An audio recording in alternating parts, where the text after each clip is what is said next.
এই যে আপনারা সিলেট অঞ্চলের মানুষ, কিভাবে ইসলাম এদিকে এসেছে কতজন জানে? আমরা যার কবরকে কেন্দ্র করে বিভিন্ন উৎসব করছি, তিনি এই জায়গায় এসেছিলেন 360 জন মানুষ নিয়ে, মাত্র 360 জন মানুষ। তৎকালীন সময় এখানে একজন জালেম শাসক ছিলেন, তার নাম হচ্ছে গৌর গোবিন্দ। নাম শুনেছেন?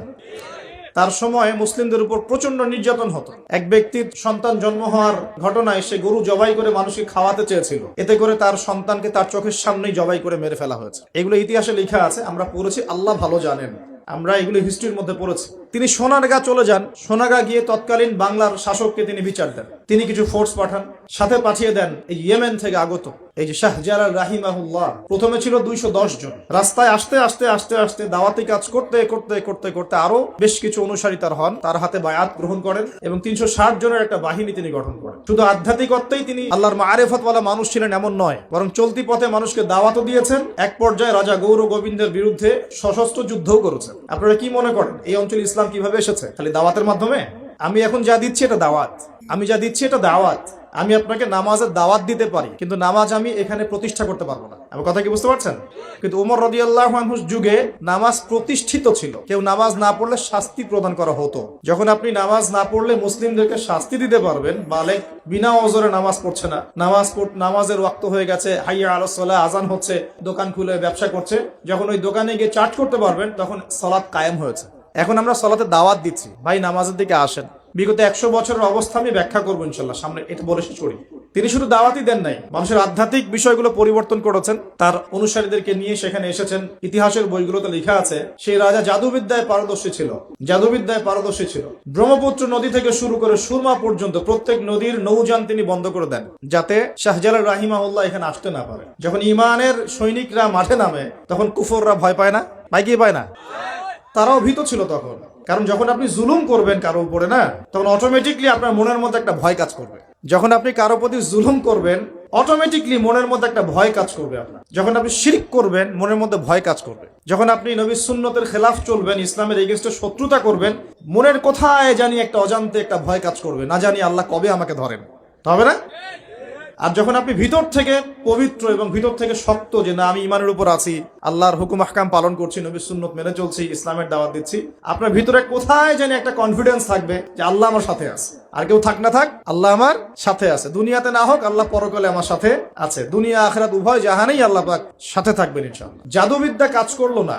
বলা হয়, এটা সত্য মিথ্যা আমরা জানি না, বলা হয় যে নৌযান ছাড়াই আল্লাহ পাকের কুদরতে, আল্লাহ পাক তার কুদরত কিন্তু তার বান্দার মধ্যে প্রকাশ করতে পারেন যাকে ইচ্ছা। তিনি নদী পার হয়েছেন, তার সৈন্যদেরকে নিয়ে পার হয়েছেন, এটা বলা হয়ে থাকে। আল্লাহ ভালো জানেন, আমরা সত্য মিথ্যা বলতে পারবো না। এরপরে এখানে সর্বশেষ যেটা পদক্ষেপ নেওয়া হয়েছিল, লোহা দিয়ে জাদু করা হয়েছে, শিল দিয়ে জাদু করা হয়েছে। এই শিলের জাদু কে ভাঙতে পারবে, এই কথা শাহজালাল রাহিমাহুল্লাহ তার অনুসারীদেরকে বলছিলেন যে তোমাদের মধ্যে যে ব্যক্তি ফজরের নামাজ কোনোদিন কাজা করো নাই, সে উঠে আজান দিলে ইনশাআল্লাহ আল্লাহ পাক এই জাদু ভ্রষ্ট করবেন।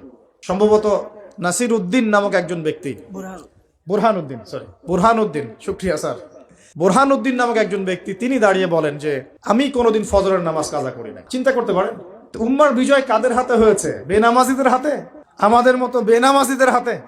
আমরা যারা পর্দা করি না আমাদের হাতে, আমরা যারা সুদ খাই আমাদের হাতে, আমরা যারা ব্যভিচার করছি, পরকিয়া করছি, জেনা করছি, মাদক খাচ্ছি, এই তরুণ সমাজ, আমাদের হাতে কি উম্মার বিজয় হবে?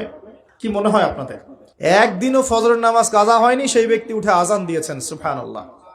আর শাহজালাল রাহিমাহুল্লাহ তখন বলেছিলেন যে শিল হট, মানে এটা ভেঙে যাওয়ার জন্য। এই শিল এবং হট একত্রিত হয়ে পরবর্তীতে আস্তে আস্তে সিলেট নামটা হয়েছে। তার আগের নাম ছিল জালালাবাদ। কি নাম ছিল? জালালাবাদ।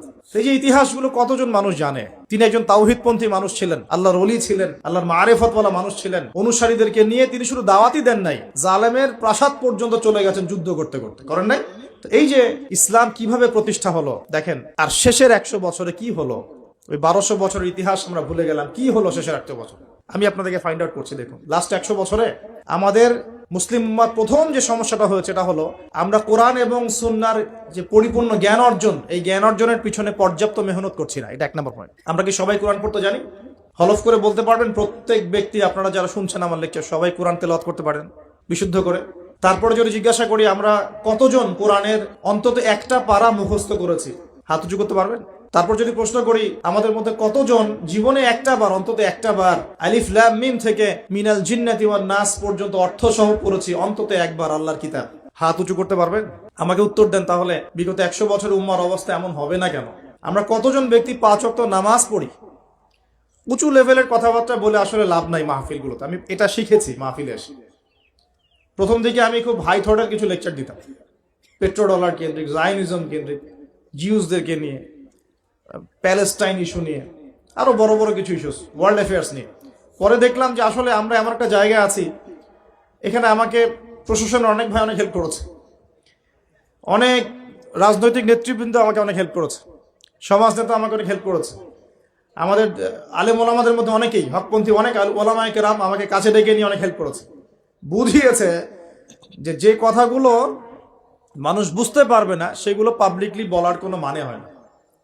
পরে আমিও ফিল করলাম যে আসলেই তাই। যেখানে আমি আলোচনা করছি ওইখানকার মানুষ নামাজ পড়ছে না, আমি সেখানে গিয়ে কিভাবে ইকোনমিক বিষয়গুলো বোঝাবো? আমি এমন একটা জায়গায় লেকচার দিচ্ছি যেখানকার মানুষ কোরআন তেলাওয়াত করতে জানছে না, আমি কিভাবে কোরআনের হুকুম আহকামগুলো প্রতিষ্ঠানের কথা বলবো? আমরা এমন একটা জায়গায় বসে আছি যে আমরা সবাই নবীর সুন্নত অনুযায়ী দাঁড়িয়েও রাখছি না। এটা তো একটা সুন্নত আমল, জীবনের প্রত্যেক ক্ষেত্রে সুন্নতের কথাই বলছি না, নিজের দেহের কথাই বলছি, সেখানেও আমরা পিছিয়ে পড়ছি। তাহলে আমি উঁচু লেভেলের কথাবার্তা কিভাবেই বলতে পারি? তখন নিজেকে আরো গুটিয়ে নিলাম, নিয়ে আবার প্রাথমিক অবস্থা থেকে আলোচনা করা শুরু করলাম। সালাত কেন্দ্রিক, পড়াশোনা কেন্দ্রিক, যাকাত কেন্দ্রিক, সাওম কেন্দ্রিক, শিরক, তাওহীদ, আকীদা, ঈমান, সুন্নত এগুলো কেন্দ্রিক। এই মাহফিলের সিজনে আমি এগুলোই বলেছি, এর বাইরে কিছু বলিই নি এখন, কারণ মনে করছি যে এগুলো বলার মতো পরিবেশ নাই।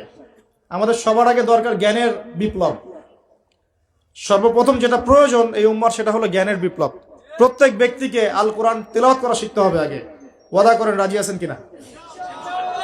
প্রত্যেক ব্যক্তিকে আল কোরআনুল কারীম বিশুদ্ধ করে তেলাওয়াত করা শিখতে হবে আগে, ইনশাআল্লাহ।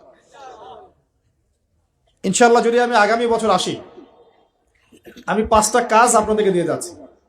আগামী বছর এসে আমি 5টা কাজ আগে নিব, তারপর আলোচনা হবে। 1 নাম্বার, সবাইকে বিশুদ্ধ কোরআন তেলাওয়াত করা শিখতে হবে, 1 নাম্বার। 2 নাম্বার, অন্তত একবার আলিফ লাম মিম থেকে মিনাল জিন্নাতি ওয়ান নাস পর্যন্ত এই 30 পারা কোরআন অর্থ সহ অন্তত একটা বার পড়ে দেখতে হবে 1 বছরে। পারবেন?